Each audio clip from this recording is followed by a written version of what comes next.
नमस्कार साथियों।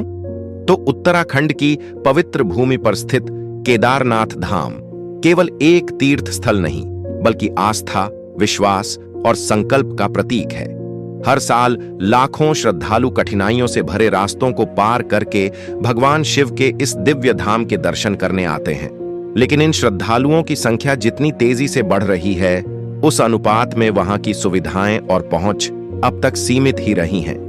यही वजह है कि सरकार और प्रशासन अब एक ऐतिहासिक कदम उठाने जा रहे हैं, केदारनाथ रोपवे प्रोजेक्ट।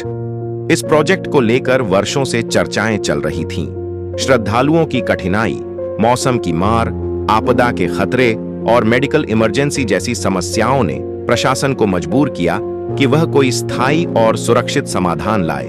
आइए जानते हैं इस प्रोजेक्ट को, लेकिन उससे पहले वीडियो को एक लाइक करके चैनल को सब्सक्राइब कर दीजिएगा, क्योंकि आपके एक लाइक से हमें बड़ी मोटिवेट मिलती है।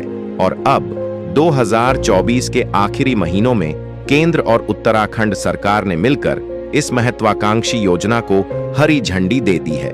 केदारनाथ रोपवे प्रोजेक्ट अब सिर्फ एक सपना नहीं रहा, यह हकीकत बनने जा रहा है। यह रोपवे प्रोजेक्ट गौरीकुंड से केदारनाथ तक बनेगा, जिसकी लंबाई लगभग 13 किलोमीटर होगी। यह विश्व के सबसे ऊंचे रोपवे में से एक होगा, जो समुद्र तल से लगभग 11,500 फीट की ऊंचाई तक यात्रियों को ले जाएगा।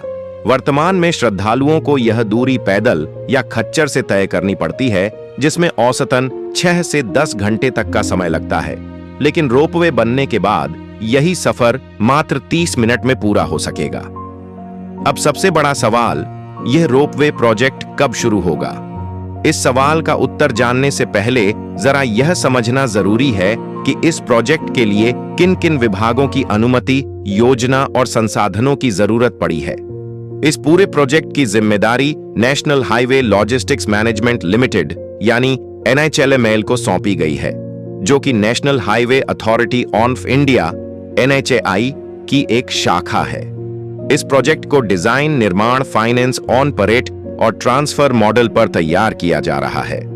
उत्तराखंड सरकार ने 2022 में इसकी घोषणा की थी और इसके लिए DPR यानी विस्तृत परियोजना रिपोर्ट भी तैयार की गई थी। इसके बाद पर्यावरणीय स्वीकृति, भूमि अधिग्रहण, संरचनात्मक डिजाइन, आपदा प्रबंधन योजना और स्थानीय ग्राम सभाओं की सहमति जैसे कई अहम कदम उठाए गए। 2023 के अंत तक इसकी सभी आवश्यक मंजूरियां प्राप्त हो गईं और अब 2024 की पहली छमाही में इसका भूमि पूजन और निर्माण कार्य औपचारिक रूप से शुरू हो चुका है। निर्माण कार्य का पहला चरण 2024 की तीसरी तिमाही से तेजी से आगे बढ़ाया जा रहा है। प्रोजेक्ट अधिकारियों के अनुसार यह निर्माण लगभग 3 वर्षों में पूरा होगा, यानी अनुमान है कि केदारनाथ रोपवे 2027 के 4 धाम यात्रा सीजन से पहले पूरी तरह से चालू हो जाएगा। हालांकि प्रशासन की कोशिश है कि मुख्य संरचना को 2026 के अंत तक ही कार्यशील बना दिया जाए, ताकि ट्रायल रन और सेफ्टी चेक्स किए जा सकें। इस प्रोजेक्ट की कुल लागत लगभग 1200 करोड़ रुपए अनुमानित की गई है। यह निवेश न सिर्फ केदारनाथ यात्रा को आसान बनाएगा, बल्कि इससे क्षेत्र में रोजगार, पर्यटन और आर्थिक विकास को भी नई दिशा मिलेगी। स्थानीय लोगों के लिए रोजगार के नए अवसर खुलेंगे, चाहे वो निर्माण कार्य हो, ऑपरेशन, मेंटेनेंस या पर्यटन से जुड़ी अन्य सेवाएं। इस प्रोजेक्ट के जरिए न केवल तीर्थ यात्रियों की यात्रा सुगम होगी, बल्कि आपदा के समय राहत और बचाव कार्य भी तीव्रता से हो सकेंगे।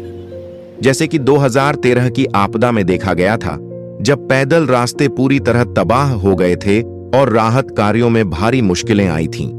लेकिन रोपवे बन जाने के बाद हेलीकॉप्टर पर निर्भरता घटेगी और रोपवे के जरिए फौरन मदद पहुंचाई जा सकेगी। रोपवे बनने से केदारनाथ यात्रा दिव्य तो बनेगी ही, साथ ही पर्यावरणीय दृष्टिकोण से भी यह एक सकारात्मक पहल होगी। खच्चरों की संख्या में कमी आएगी, जिससे पथ और पर्यावरण दोनों पर दबाव घटेगा। इसके साथ ही अपशिष्ट प्रबंधन बेहतर होगा और प्रदूषण की मात्रा भी कम होगी। सरकार इस परियोजना को इको फ्रेंडली बनाने के लिए विशेष तकनीकों का उपयोग कर रही है, जैसे कि noiseless trolleys, energy efficient system और वाटर कैचमेंट टावर। अब अगर बात करें रोपवे की तकनीकी विशेषताओं की तो इसमें हर घंटे लगभग 1000 से 1200 यात्री यात्रा कर सकेंगे। इस प्रोजेक्ट में डबल रोपवे सिस्टम का उपयोग किया जाएगा, जिससे ट्रॉलीज एक ही समय में दोनों दिशाओं में चल सकेंगी। रास्ते में 2 से 3 इंटरमीडिएट स्टेशन भी होंगे, जहां से इमरजेंसी रेस्क्यू, मेडिकल सपोर्ट और आपातकालीन सहायता मुहैया करवाई जा सकेगी। लोगों के मन में यह सवाल भी उठ रहा है कि क्या रोपवे बनने से परंपरागत पैदल यात्रा बंद हो जाएगी? तो इसका उत्तर है नहीं। सरकार ने यह स्पष्ट किया है कि यह सुविधा वैकल्पिक होगी, यानी जो श्रद्धालु शारीरिक रूप से सक्षम हैं और पारंपरिक मार्ग से यात्रा करना चाहते हैं, उनके लिए वह मार्ग हमेशा खुला रहेगा। रोपवे सिर्फ उन लोगों के लिए सहायक होगा जो शारीरिक रूप से अक्षम हैं, बुजुर्ग हैं या जो समय की कमी के चलते जल्दी दर्शन करना चाहते हैं। इस पूरी परियोजना के दौरान स्थानीय जनजीवन, ग्रामीण अर्थव्यवस्था और पारंपरिक श्रद्धा की भावना को ध्यान में रखते हुए हर कदम उठाया जा रहा है। पवित्रता और संस्कृति से कोई समझौता नहीं किया जाएगा। रोपवे निर्माण के लिए उपयोग की जा रही मशीनरी, निर्माण सामग्री और तकनीशियन सभी को उच्च पर्यावरणीय मानकों के अनुसार तैयार किया गया है। वास्तव में केदारनाथ रोपवे प्रोजेक्ट सिर्फ एक कंस्ट्रक्शन प्लान नहीं है, यह श्रद्धा और विज्ञान का संगम है। यह प्रोजेक्ट भविष्य की पीढ़ियों के लिए एक उदाहरण बनेगा कि किस तरह आधुनिक तकनीक के माध्यम से आस्था को सरल, सुरक्षित और सुलभ बनाया जा सकता है। इसकी तुलना विश्व के प्रमुख धार्मिक स्थलों जैसे माउंट फूजी, माउंट ताइशान और माउंट कैलाश तक बनाए गए रोपवे से की जा रही है। और अब जब भूमि पूजन से लेकर पहला खंभा खड़ा हो चुका है, तो यह साफ है कि अब यह सपना हकीकत बनने के बेहद करीब है।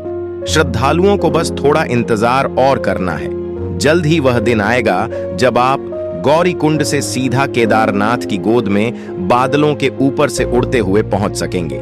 जहां पहले थकान और जोखिम का सफर होता था, वहां अब 30 मिनट की सुखद यात्रा होगी। अंत में यही कहा जा सकता है कि केदारनाथ रोपवे प्रोजेक्ट एक ऐतिहासिक बदलाव की शुरुआत है। यह सिर्फ दूरी को नहीं, बल्कि श्रद्धा और आधुनिकता के बीच के अंतर को भी पाटेगा। जब यह प्रोजेक्ट पूरा होगा, तब न केवल केदारनाथ यात्रा आसान होगी, बल्कि उत्तराखंड की पहचान और भी ऊंचाई तक पहुंचेगी। आने वाला समय गवाह बनेगा उस अद्भुत दृश्य का, जब प्रकृति, तकनीक और आस्था एक साथ मिलकर एक नई कहानी रचेंगे, केदारनाथ की नई यात्रा की कहानी। जय हिंद, जय भारत। मिलते हैं अगले वीडियो में, तब तक के लिए जय उत्तराखंड, जय भारत।